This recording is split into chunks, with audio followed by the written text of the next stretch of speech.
Hello friend, welcome back my YouTube channel Pankaj expert पर।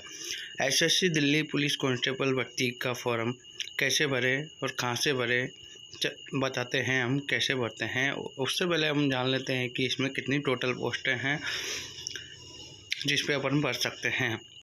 इसमें total 7,547 पोस्टें हैं। चलते हैं स्क्रीन की ओर। तो यहाँ पे जिसकी भी अगर लॉगिन आईडी बनी हुई है तो वो लॉगिन आईडी और पासवर्ड डाल के लॉगिन कर सकता है।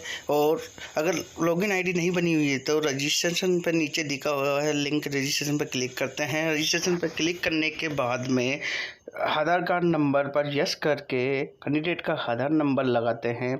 आधार कार्ड नंबर लगाने के बाद में नीचे दिया हुआ है वेरीफाई आधार नंबर। तो वेरीफाई आधार नंबर पर अपन दोबारा ऊपर टाइप किए हुए आधार नंबर टाइप करते हैं।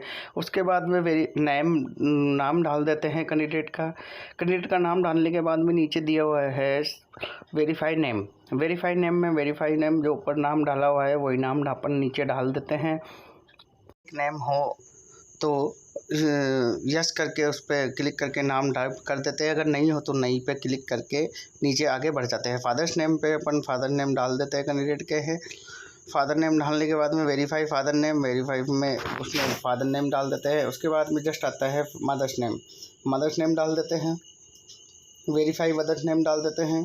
फिर उसके बाद में कैंडिडेट की डेट ऑफ बर्थ डाल देते हैं। जस्ट नीचे वेरीफाई कैंडिडेट की दोबारा डेट ऑफ बर्थ डाल देते हैं।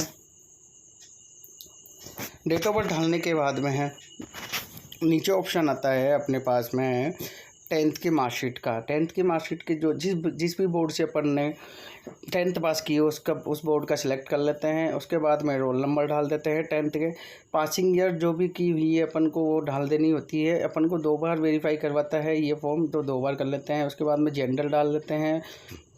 जेंडर डालने के बाद में जो भी अपनी क्वालिफिकेशन लेवल है वो अपन लेवल पे भर देते हैं। और उसके देन मोबाइल नंबर कैंडिडेट के डालने होते हैं जो पहले से रजिस्टर्ड नहीं हो, तो वो वाले अपन को नंबर यहाँ पे डालने होते हैं। और नंबर डालने के बाद में जस्ट वेरीफाई नंबर पे अपन को वही नंबर डाल लेने होते हैं। उसके बाद में मेल आईडी आती है, मेल आईडी अपन डाल लेते हैं। मेल आईडी डालने के बाद में वेरीफाई मेल आईडी होती है जो अपन ने ऊपर डाली है वही टाइप कर लेते हैं। मेल आईडी डालने के बाद में नीचे आता है स्टेट का ऑप्शन, तो अपन स्टेट सेलेक्ट कर लेते हैं। स्टेट सेलेक्ट करने के बाद में सेव बटन पर क्लिक कर देते हैं।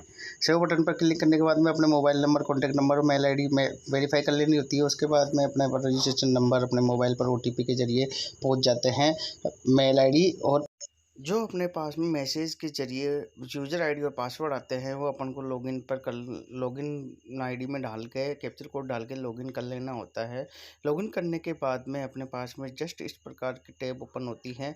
उसमें अपन को ओल्ड पासवर्ड डालना होता है और अपन को 8 कैरेक्टर के न्यू पासवर्ड बनाने होते हैं, जिसमें अपन को 1 डिजिट होना चाहिए, एक अल्फ़ाबेट स्पेशल कैरेक्टर होना चाहिए। उनको सबको मिला के अपन को 8 कैरेक्टर के एक न्यू पासवर्ड जनरेट करने होते हैं। न्यू पासवर्ड बनाने के बाद में अपन को सबमिट बटन पर क्लिक कर देना होता है। सबमिट बटन पर क्लिक करने के बाद में सक्सेसफुल का अपने पास में यहाँ पे टैब आ जाता है। उसके बाद में देन अपन को उसी पेज पे जाना होता है जिसमें अपन को यूज़र आईडी और पासवर्ड डालने होते हैं। यूज़र आईडी और पासवर्ड डालने के बाद में अपन को सिंपल सी 3 प्रोसेस करनी होती है। वो प्रोसेस करने के बाद में अपना रजिस्ट्रेशन सक्सेसफुल हो जाता है। तो अपन लॉगिन कर लेते हैं।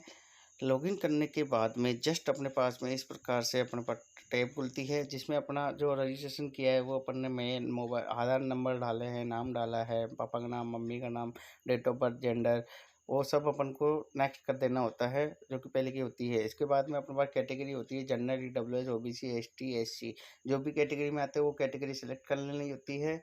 उसके बाद में जस्ट यहाँ पे नो मार्क होता है, बायोमेट्रिक नो होता है। उसके बाद में परमानेंट एड्रेस पे अपन को अपना एड्रेस डालना होता है। जो भी एड्रेस होता है वो अपन को डाल लेना होता है। उसके बाद में जस्ट नीचे आता है स्टेट का ऑप्शन। स्टेट अपन को सेलेक्ट कर लेना है। जिस भी स्टेट से आप बिलोंग करते हो उस स्टेट को सेलेक्ट कर लेना होता है।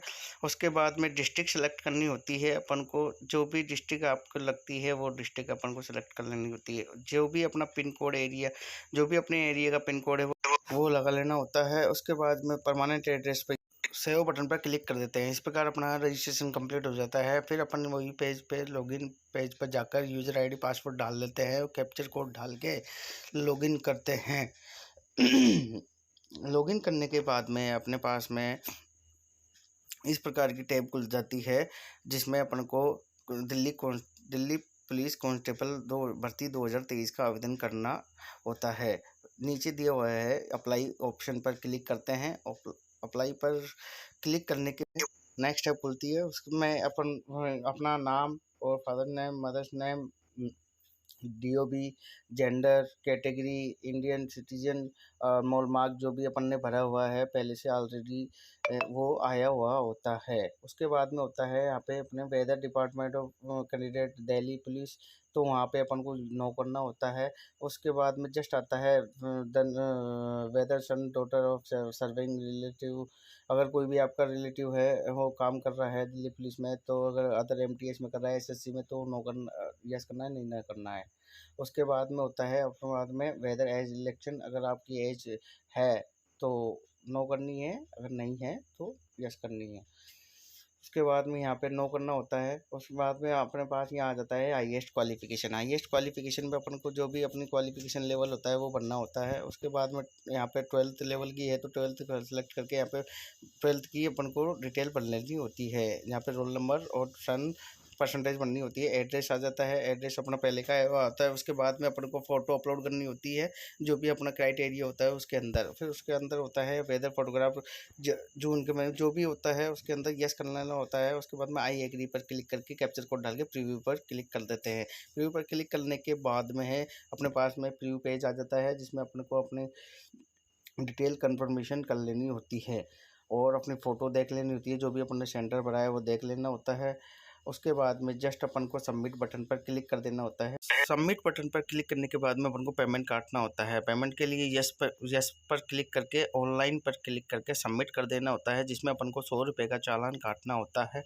वो अपन पर नेट बैंकिंग का, क्रेडिट कार्ड का, कार्ड पेमेंट होता है, अदर पेमेंट मोड होता है। तो अपने पास जो भी है नेट बैंकिंग हो तो नेट बैंकिंग, कार्ड हो तो कार्ड, अगर अपन पास UPI हो तो UPI से अपन क्लिक कर देते हैं।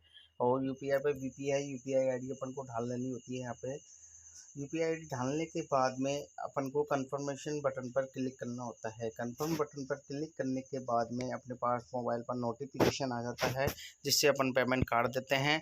पेमेंट काटने सक्सेसफुल होने के बाद में अपन को लॉगिन पर वहीं ऑप्शन आ जाता है, गो टू डैशबोर्ड पर क्लिक करना होता है। गो टू डैशबोर्ड पर क्लिक करने के बाद में अपन को प्रिंट निकाल लेना होता है। इस प्रकार अपना पूरा फॉर्म कंप्लीट हो जाता है। सिंपल सी प्रोसेस है। अब मैं आशा करता हूँ कि आपको ये वीडियो अच्छा मेरे चैनल को सब्सक्राइब कर दे, नीचे दिए हुए रेड कलर के बटन पर क्लिक करके सब्सक्राइब कर दे और लाइक कर दे, शेयर कर दे।